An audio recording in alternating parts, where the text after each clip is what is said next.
Assalamualaikum warahmatullahi wabarakatuh. Perkenalkan, nama saya Catherine Zahra Islami dengan NIM 2302101005, mahasiswa Hukum Keluarga Islam semester 3, Fakultas Syariah dan Hukum, UIN Raden Fatah Palembang. Di sini saya akan memenuhi tugas ujian akhir semester yang diberikan oleh Bapak Saiful Aziz MHI dengan mata kuliah Qawaid Fiqhiyah. Di sini saya akan menjelaskan tentang kaidah ketiga pada Qawaid Fiqhiyah, yaitu al-yaqinu la yuzalu bisyak, yang artinya keyakinan tidak dapat dihilangkan dengan adanya keraguan.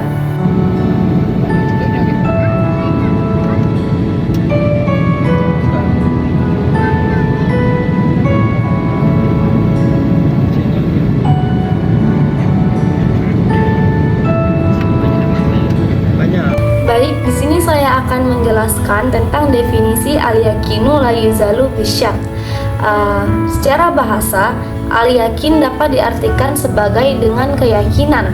Namun, dengan kata lain, al-yakin itu dapat disebut dengan tu'maninah al-qalb, yang artinya ketetapan hati.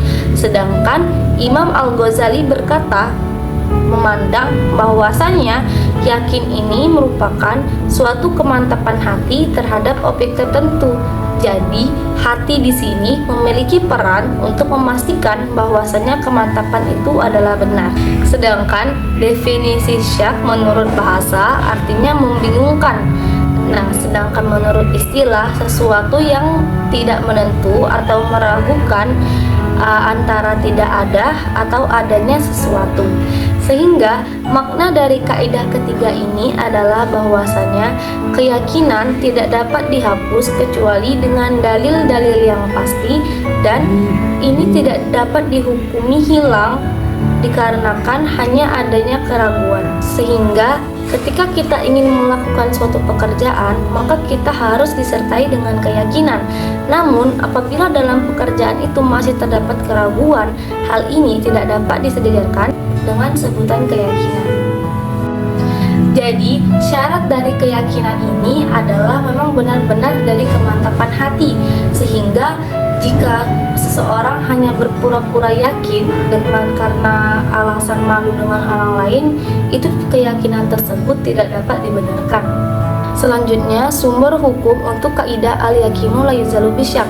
Terdapat beberapa surah di dalam Al-Quran yang menjelaskan mengenai kaidah ini, yaitu Al-Baqarah ayat 29, Al-An'am ayat 145, serta hadis Imam At-Tirmizi yang masuk dalam kategori hadis Hasan Sahih yang menjelaskan tentang seseorang yang sholat apabila ia lupa mengenai tentang rakaat bilangan jumlah ia sholat. Saya akan membacakan salah satu dari ayat tersebut, yaitu ayat Al-Baqarah ayat 29 yang bunyinya, A'udzu billahi minasy syaithanir rajim. Bismillahirrahmanirrahim. Huwallazi khalaqa lakum ma fil ardi jami'a, yang artinya dialah zat yang menciptakan segala sesuatu yang ada di bumi untuk kalian. Selanjutnya, saya akan membahas tentang cabang-cabang dalam kaidah al-yaqinu la yuzalu bisyak. Nah, cabang-cabangnya itu ada 10. Yang pertama yaitu berbunyi al-aslu baqa'u makana ala makana, yang artinya hukum asal segala sesuatu itu adalah hukum yang lama. Contohnya adalah seseorang membeli kulkas kepada penjual kulkas. Nah, sesampai di rumah kulkas tersebut rusak. Nah, pembeli ini mengajukan gugatan untuk mengembalikan kulkas tersebut. Nah, hal ini tidak dapat dibenarkan karena mengapa? Karena keyakinan itu dikembalikan ke hukum asal, yang dimana ketika ia membeli kulkas tersebut tidak ada suatu kecacatan. kecuali apabila dari awal ketika transaksi jual beli terdapat perjanjian mengenai hal garansi, maka ini baru boleh untuk dilaksanakan. Selanjutnya, kaidah cabang yang kedua yaitu al-aslu baru'atuz zimmah, yang artinya setiap individu itu dinyatakan bebas dari tanggung jawab. Nah, jadi untuk contoh ini adalah apabila seorang dalam pengadilan itu menjadi seorang yang tergugat dalam. Nah, tetapi tergugat ini tidak dapat dinyatakan bersalah karena mengapa? Belum ada bukti-bukti yang menyatakan bahwa ia bersalah. Sehingga seseorang dapat dinyatakan bersalah itu apabila telah memiliki bukti-bukti yang akurat. Nah, selagi ia belum mendapatkan bukti-bukti yang menyatakan bahwa orang itu bersalah, orang ini dianggap tidak bersalah sesuai dengan kaidah al-aslu baru'atuz zimmah. Lanjut, kaidah cabang yang ketiga yaitu adalah al-aslul adam, yang artinya hukum asal itu adalah tidak ada. Nah, contohnya itu adalah apabila ada seorang pekerja dan pemilik modal, atau ini disebut dengan mudharabah. Nah, pada saat itu seorang pekerja ini melaporkan kepada pemilik modal bahwasanya ia hanya mendapatkan keuntungan yang sedikit, maka pernyataan dari pekerja itu harus dibenarkan karena memang pada asalnya ia belum memiliki keuntungan yang banyak atau keuntungan itu belum ada. Nah, hal ini dapat tidak dibenarkan apabila terdapat indikasi lain atau tanda-tanda adanya penipuan. Sehingga hukum asal yang dianggap tidak ada ini dapat dibenarkan sampai adanya bukti-bukti atau sampai adanya sesuatu dalil yang dapat membenarkannya. Kaidah cabang yang keempat yaitu al-aslu fil asya'i ibaha hatta yadullu dalil tahrimi. Hukum asal sesuatu adalah boleh sampai adanya keharaman. Nah, kaidah ini diambil dari sabda Rasulullah yang diriwayatkan oleh Al-Bazzar At-Tabarani, yang bunyinya, yang sabdanya itu adalah hukum yang dihalalkan oleh Allah itu dihukumi halal, sedangkan hukum yang diharamkan oleh Allah itu dihukumi haram. Dan apabila ia mendiamkannya, maka itu hukumnya adalah dimaafkan. Nah, makna dari kaidah ini atau makna dari sabda ini adalah bahwasanya jika kita tidak menemukan kejelasan antara halal atau haram terhadap sesuatu, maka yang diambil itu adalah hukum asal yang artinya itu adalah mubah atau boleh, karena ini ditopang dari hadis yang telah Rasul sabdakan. Nah, contohnya itu apabila kita menemukan suatu hewan yang dimana tidak terdapat ciri-ciri keharamannya dan tidak ada dalil yang menjelaskan tentang kehalalannya, maka yang diambil bahwa adalah hukum mubah yang artinya boleh sesuai dengan kaidah al-aslu fil asya ibahat yadullu dalil tahrim. Selanjutnya kaidah kelima yang bunyinya al-aslu fil muamalati al-ibahah hatta yadullu ala tahrimi. Hukum transaksi pada dasarnya boleh hingga adanya keharaman. Nah, contohnya adalah jika ada jenis transaksi yang tidak terdapat unsur-unsur keharamannya, maka transaksi ini diperbolehkan juga sesuai dengan kaidah ini. Kaidah yang keenam yaitu al-aslu fil ibadati tahrimi hatta yadullu dalilu alal ibahah, yang artinya hukum seluruh ibadah adalah haram hingga adanya dalil yang membolehkannya. Nah, kaidah yang ketujuh itu adalah al-aslu fi kulli hadisin takdiruhu bi aqrabi zamani. Hukum asal sesuatu peristiwa itu penetapannya adalah pada masa yang paling dekat dengan kejadiannya. Nah, dalam konteks ini contohnya adalah apabila terdapat seseorang pembeli yang melakukan akad jual beli ternak terhadap penjual. Nah, dalam kondisi ini ia membeli sapi contohnya. Nah, pada saat membeli sapi itu sehat bugar. Nah, sehingga timbullah akad, mereka menjadikan proses jual beli tersebut. Nah, setelah di rumah, sapi ini diberi makan oleh si pembeli. Nah, ketika diberi makan, selang beberapa waktu, sapi ini sakit hingga meninggal atau mati.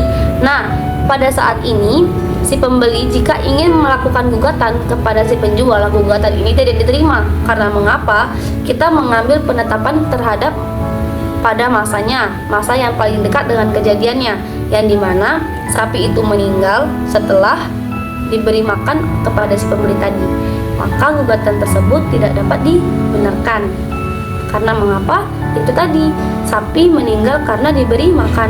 Sebab kematian ternak tersebut tidak dapat dikaitkan dengan peristiwa-peristiwa sebelum ternak itu dibeli, namun harus dikaitkan dengan peristiwa-peristiwa setelah akad itu terjadi.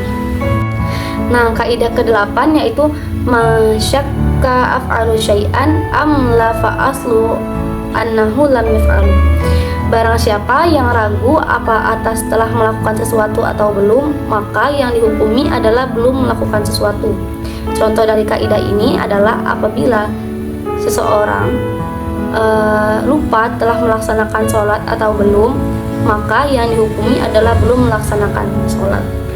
Atau apabila seseorang berkendara, ketika ia ingin melaksanakan sholat di masjid, ia lupa apakah ia sebelum pergi setelah berwudu atau belum, maka yang dihukumi adalah belum berwudu. Namun dalam konteks menjaga wudu, apabila seorang pengendara itu telah berwudu dari rumah dan ia yakin dari hati dan tidak ada keraguan bahwasanya ia tidak melakukan hal-hal yang membatalkan wudu, maka ketika ia ingin melaksanakan sholat, ia tidak apa-apa untuk tidak berwudu lagi, dengan syarat yaitu ia harus yakin bahwasanya ia sudah berwudu dan ia tidak membatalkan wudu tersebut. Nah, kaidah yang ke-9 itu bunyinya ma yataqana fa'ala wa syakka fi qalil aw katsir umila 'ala qalil, yang artinya barang siapa yang telah yakin telah melakukan sesuatu namun masih ragu dalam jumlah banyak atau sedikitnya, maka yang diambil adalah jumlah yang paling sedikit. Nah, contohnya adalah apabila seseorang telah melaksanakan sholat namun ia lupa ia telah melaksanakan 1 rakaat atau 2 rakaat, maka yang diambil adalah 1 rakaat, sehingga ia harus menambah rakaatnya. Nah, bisa juga dicontohkan dengan seseorang wanita yang ingin mengqada puasa. Kan ketika berpuasa Ramadan, tidak seluruh wanita itu full dalam berpuasa, pasti ada saja datang. Nah, dalam hal ini apabila ia lupa telah tidak berpuasa selama 6 hari atau 7 hari, maka dalam konteks ini yang diambil adalah 6 hari. Agar mengapa? Di sini kita menjaga kehati-hatian agar semuanya terlaksanakan sehingga tidak ada yang ditinggalkan. Karena memperbanyak sesuatu dalam beribadah ya dengan atasnya keraguan ini lebih baik daripada kita ketinggalan kayak gitu.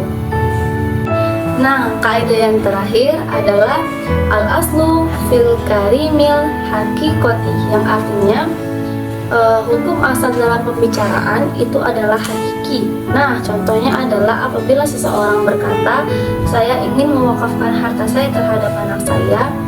Nah, maka apabila cucunya ingin menggugat, gugatan ini tidak dapat diterima. Karena mengapa? Sesuai dengan perkataan orang yang ingin mewakafkan bahwasanya anak tersebut hanya tercakup pada anak kandung. Jadi cucunya itu tidak termasuk, sehingga gugatan tersebut tidak diterima sesuai dengan kaidah ini. Baik, itulah tadi penjelasan dari saya. Jadi kesimpulannya adalah bahwasanya suatu keyakinan itu tidak dapat dihilangkan karena adanya keraguan, kecuali atas adanya dalil-dalil yang pasti. Nah, keyakinan ini juga dapat dikatakan yakin apabila sudah tidak ada keraguan, karena jika masih ada keraguan sedikit maka itu belum bisa dikatakan sebagai kategori yakin. Sekian dari saya. Apabila ada kata-kata yang salah, saya mohon maaf. Kepada Allah saya mohon ampun. Assalamualaikum warahmatullahi wabarakatuh. Dadah.